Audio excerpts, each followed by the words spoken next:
आज हमारा टॉपिक है balancing ledger account, process of balancing ledger account. अभी तक मैंने जितने भी आपको टॉपिक सिखाए वो किसके बेस पर थे? लेजर के बेस पर थे। ठीक है, उसमें आपको सिखाया था कि अगर सिंगल एंट्री आ जाए तो किस तरह से आपने पोस्टिंग करनी है, अगर कंपाउंड एंट्री आ जाए तब किस तरह से करनी है, और ओपनिंग जर्नल एंट्री आए तब आपने किस तरह से पोस्टिंग करनी है। लेकिन जितने भी मैंने टॉपिक आपको बताए, लेकिन उसमें किसी का भी हमने टोटल नहीं किया था, सिर्फ हमने आपको पोस्टिंग करना सिखाया था। लेकिन आज का टॉपिक जो है वेरी वेरी इंपॉर्टेंट है। वैकेंसी में क्या है बच्चे? प्रोसेस ऑफ बैलेंसिंग टोटल, कि हमने जितने भी हम लेजर अकाउंट बनाते हैं उसका टोटल किस तरह से करते हैं, उसका क्लोजिंग बैलेंस कैसे निकालते हैं, उसका ओपनिंग बैलेंस कैसे निकालते हैं, वही चीज आज हमने आपको बतानी है। तो इसलिए टॉपिक आज आपके लिए वेरी वेरी इंपॉर्टेंट है। बड़े ध्यान से और इसको आराम से समझो। सबसे पहले क्या है कि मैंने लेजर्स कुछ अकाउंट्स बनाए हुए हैं ऑलरेडी। ठीक है, मैंने कैश का अकाउंट बनाया, परचेज का बनाया, सेल्स का बनाया और राजेश का अकाउंट बनाया हो। पर मैंने ये जो 4 अकाउंट्स बनाया है इसका टोटल मैंने किसी का भी नहीं किया। तो मैंने आज आपको सिखाना है कि इन अकाउंट्स को जब टोटल करना है किस तरह से टोटल करना है, कैसे क्लोज करना है, आज वही बात हमने आपको बतानी है। तो देखो सबसे पहले क्या आता है, first point, total both the side of the ledger. सबसे पहले क्या आता है कि आप टोटल करो both the side of the ledger. Both the side का मतलब क्या हो, जो डेबिट साइड उसका भी टोटल करो और जो क्रेडिट साइड है उसका भी टोटल करो। तो देखो बच्चों ध्यान से, तो पहले बात हमने कैश बुक की थी। मैंने कैश का डेबिट का टोटल किया, डेबिट का टोटल किया तो कितना आया 60, यानी 50 प्लस 10 किया तो आया 60,000। उसी तरह से मैंने क्रेडिट का टोटल किया, 5 प्लस 2 किया तो कितना आया 7,000 आया। इसी तरह से मैंने लेजर नंबर आपको 4 समझा रहा हूँ, फिर से 4 कराने लगा हूँ। ये है डेबिट, डेबिट का टोटल किया तो कितना बचे 10,000 आ गया, और क्रेडिट का टोटल किया मैंने कितना किया 20,000, 200, 9800 किया, इसका टोटल आया 30,000। तो अभी मैं सिर्फ 2 लेजर की बात कर रहा हूँ, एक कैश की बात कर रहा हूँ और एक मैं राजेश की बात कर रहा हूँ। Number 2, find out the difference. फिर आप इन दोनों का डिफरेंस फाइंड करो। इन दोनों का डिफरेंस फाइंड किया तो मैंने क्या किया, 60 में से 7,000 माइनस किए तो मेरे पास आया 53,000 का डिफरेंस आ गया। ठीक, इन दोनों का डिफरेंस कितना आ रहा है 53,000 का डिफरेंस आ रहा है। सेम यहाँ पर जो डिफरेंस किया तो यहाँ पर डिफरेंस कितना आया 20,000 का मेरा क्या आ गया डिफरेंस आ गया। ठीक है, तो ये था आपका स्टेप नंबर 2। अब स्टेप नंबर इसके सेकंड स्टेप के अंदर 2 बातें आ जाती हैं। If the debit side total is more than the credit side total, अगर डेबिट साइड टोटल जो है मोर देन किससे है, क्रेडिट साइड टोटल से ज्यादा है, ये तो ठीक है, क्योंकि डेबिट साइड जो है वो ग्रेटर देन किससे है, क्रेडिट साइड से, क्योंकि डेबिट साइड का टोटल ज्यादा है किससे, क्रेडिट साइड से। Right the difference on the credit balance. तो जो डिफरेंस आएगा आपका, ये वाला जो डिफरेंस आ रहा है इसको आपने कहां लिखना है, क्रेडिट साइड लिखना है। इसको कहां लिखना है आपने, क्रेडिट साइड। तो मैं आपको शॉर्टकट ये बताना चाहता हूं कि अगर डेबिट साइड का टोटल ज्यादा होगा तो जो भी डिफरेंस आएगा वो कहां लिखना है आपने, क्रेडिट साइड। अगर क्रेडिट साइड का टोटल ज्यादा होगा जो भी डिफरेंस आएगा वो आपने डेबिट साइड लिखना है। अब सबसे पहले मैंने क्या किया बच्चे, इसके अकाउंट्स को ऐसे क्लोज कर दिया। ठीक है, अब इस केस में आपकी डेबिट साइड बढ़ी है तो बैलेंस जो आपने लिखना है वो कहां लिखना है, क्रेडिट साइड। जो आपका डिफरेंस आ रहा है, कितना डिफरेंस आ रहा है 53,000 का डिफरेंस आया। जो आपका 53,000 का डिफरेंस आया उसको आपने क्या लिखना है, बाय बैलेंस कैरी डाउन। तो यहां पर आपने लिखा बाय बैलेंस कैरी डाउन, और ये मंथ कौन सा, जनवरी, और हमेशा लास्ट डेट डालें। अगर जनवरी है तो लास्ट डेट क्या आएगी 31। इन केस अगर यहाँ पर फरवरी होता तो आप 28 लिखते, अगर मार्च होगा तो 31 लिख रहे, क्योंकि जब भी आपने कैरी डाउन लिखना है उस मंथ की आपने लास्ट डेट मेंशन करनी है। ठीक है, अब इसका यहाँ पर देखो, if the credit side total is more than the debit side, अगर क्रेडिट साइड का बैलेंस ज्यादा है तो यहाँ पर क्रेडिट साइड जो है वो ग्रेटर देन है किसे, डेबिट साइड से। तो जो डिफरेंस आएगा उसको कहां लिखना आपने, डेबिट साइड। तो जो डिफरेंस आया उसको कहां लिखोगे, डेबिट साइड। डिफरेंस कितना आया 20,000, तो इसको क्या लिखना है, डेबिट साइड लिखना है। तो डेबिट साइड आप जब लिखोगे तो इसको कैसे रिप्रेजेंट करना है, टू बैलेंस कैरी डाउन, तो यहाँ लिखा टू बैलेंस कैरी डाउन, यहाँ से इसको क्लोज कर दिया और जो बैलेंस लिखा हमने कितना लिखा 20,000 का बैलेंस यहाँ पर लिखा और डेट हमें लिखी लास्ट की 31 जनवरी की लास्ट डेट डाली। तो देखो बच्चों यहाँ पर मैंने अमाउंट गलत जगह लिखा, जनरल फोन में कहाँ लिखते हैं बच्चे, अमाउंट में लिखते हैं, ठीक है। अमाउंट में मैंने कितना लिखा, डिफरेंस कितना 20,000 का, तो ये 20,000 मैंने डिफरेंस आपका यहाँ पे लिखा, ठीक है बच्चों। थोड़ा कॉलम बड़ा था तो मैं सोचा ये अमाउंट है, ठीक है। ये 20,000 आपने यहाँ पे लिखा। ये बात हमेशा रहना कि अब शॉर्टकट आपने माइंड में क्या रखना है कि अगर डेबिट साइड का बैलेंस बढ़ा है तो डिफरेंस कहाँ लिखना है, क्रेडिट साइड। अगर क्रेडिट साइड का बैलेंस बढ़ा है तो डिफरेंस कहाँ लिखना है, डेबिट साइड। और रिप्रेजेंट किस में करना है, by balance carry down to balance carry down.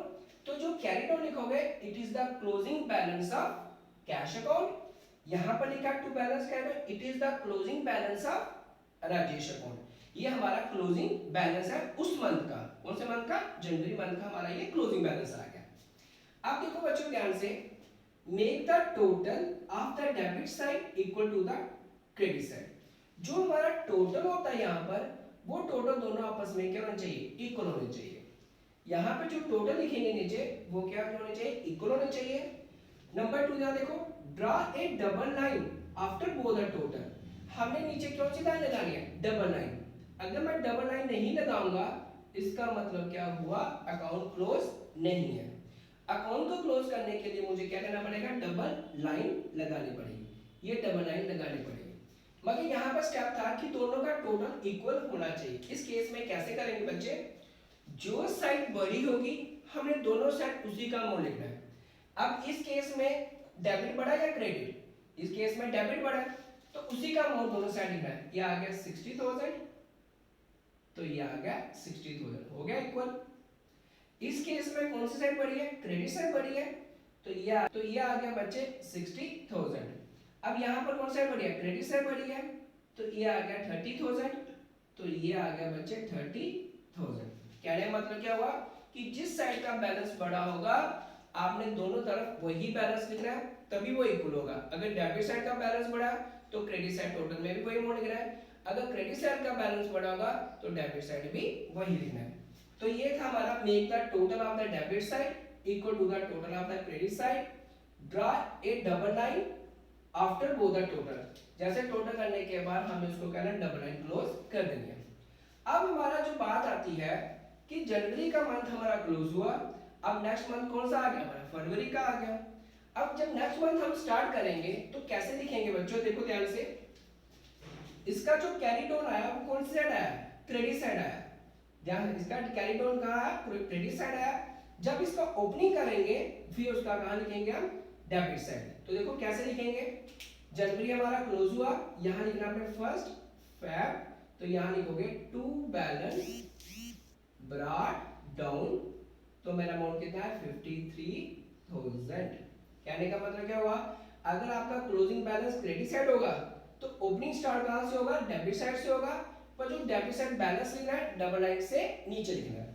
अब देखो यहाँ पर क्लोजिंग कहां पर आपका डेबिट साइड है, तो ओपनिंग कहां होगा इसका, क्रेडिट साइड, तो क्या लिखोगे, by balance brought down, amount कितना लिखोगे 20,000 और डेट कौन सी लिखोगे, फर्स्ट फेब की आप डेट लिखोगे।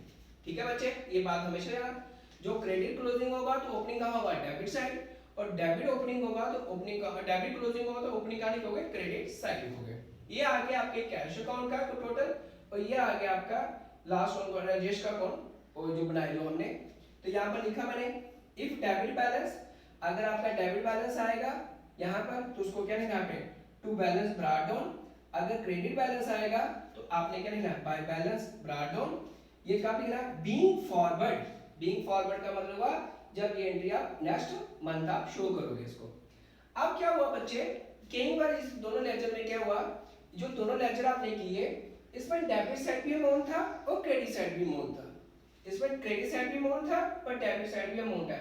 लेकिन कुछ ऐसे लेक्चर्स आते हैं जिसमें सिर्फ डेबिट साइड अमाउंट होता है, क्रेडिट साइड कुछ भी नहीं होता, और किसी का क्रेडिट साइड होता है उसका डेबिट साइड कुछ भी नहीं होता।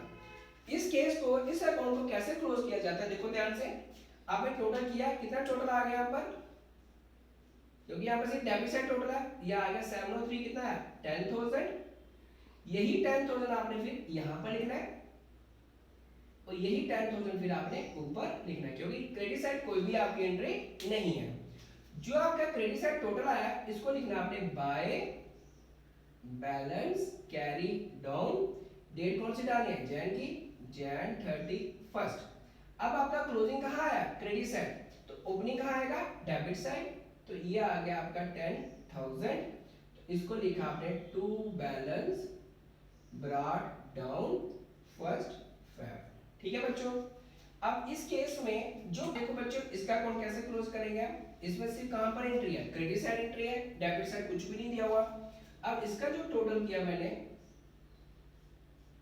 15 और 7 22,000 आ गया, ये आ गया 22,000। इसी अमाउंट को आपने ऊपर लिख लेना है 22,000। तो जो आंसर आएगा इसका, इसको क्या लिखना है, to balance carry down. Carry down का मतलब हुआ क्लोजिंग बैलेंस। डेट कौन सी डालनी है, इस मंथ की लास्ट।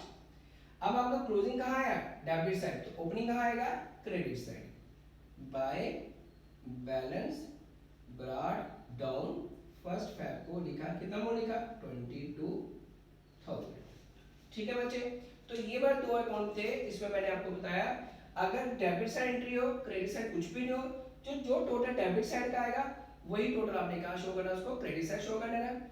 यहाँ पर एंट्री जो थी कहाँ थी, क्रेडिट साइड थी, डेबिट साइड कुछ भी नहीं है, तो जो क्रेडिट साइड का टोटल आएगा वही आपने कहाँ शो करना है, डेबिट साइड, तो उसको लिखना है कैरी डाउन। तो ये आता है ब्रॉट डाउन। तो लास्ट में मैं क्या बताना चाहता हूँ कि ये बात हमेशा याद रखना, जब भी आपका क्लोजिंग बैलेंस क्रेडिट साइड आएगा तो उसको ओपनिंग कहाँ लिखना है, डेबिट साइड लिखना है। अगर डेबिट साइड क्लोजिंग आएगी तो ओपनिंग कहाँ लिखना है बच्चों, क्रेडिट साइड शो करना है। इसकी पहचान क्या होगी, CD जो होगा वो ये शो करेगा आपका क्लोजिंग बैलेंस, और BD जो होगा ये आपका शो करेगा ओपनिंग बैलेंस। तो ये था बच्चे प्रोसेसेस, आपने किस तरह से लेजर अकाउंट को क्लोज करना है और किस तरह से उसको कैरी फॉरवर्ड करना है। तो इस प्रोसेस से आपने लेजर अकाउंट सारे क्लोज करने हैं। ओके बच्चे, थैंक यू।